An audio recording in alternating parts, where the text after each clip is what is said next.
Hello bachcho, let's read the question. The work done is defined as W equals to integral F vector dot dr vector. It can be measured as area under the force displacement graph. It is a scalar quantity.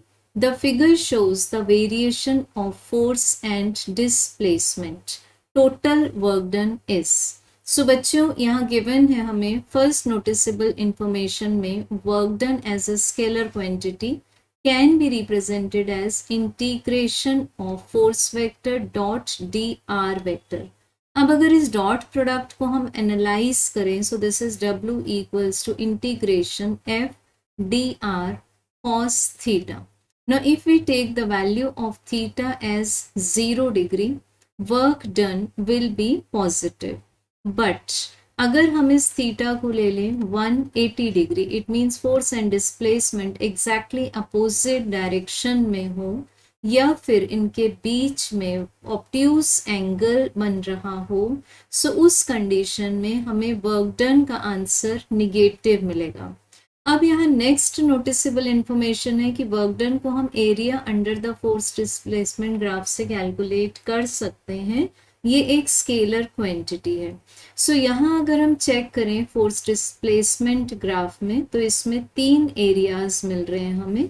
सो अब इस analysis से हम बता सकते हैं work में B positive जबकि force displacement curve displacement axis के अबव पार्ट में बना हो and work done will be negative if ये ग्राफ बिलो पार्ट में बना हो.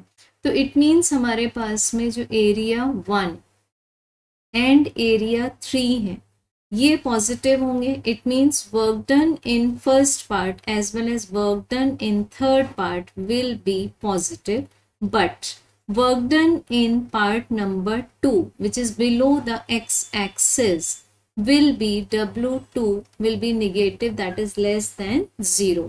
तो टोटल वर्क डन निकालने के लिए हम इस तरह से लिख लेंगे W is equal to W1 minus W2 plus W3.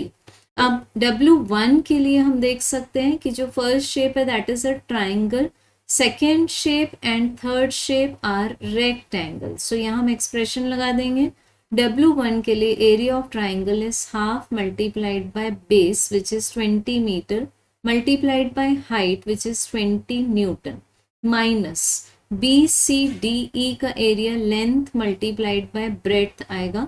So this is 20 multiplied by 10 Newton meter plus EFGH का एरिया भी लेंथ मल्टीप्लाइड बाय ब्रेड्थ आएगा.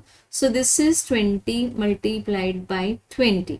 अब हम यहाँ देख सकते हैं बच्चों की जो हमें फर्स्ट टर्म है वो मिल रही है 200 एंड सेकेंड टर्म इज -200. सो ये दोनों साइन वाइज एक दूसरे के इक्वल बट अपोजिट हैं. सो हमें वर्क डन का आंसर मिल जाता है 400 joule. So correct answer is option number 4.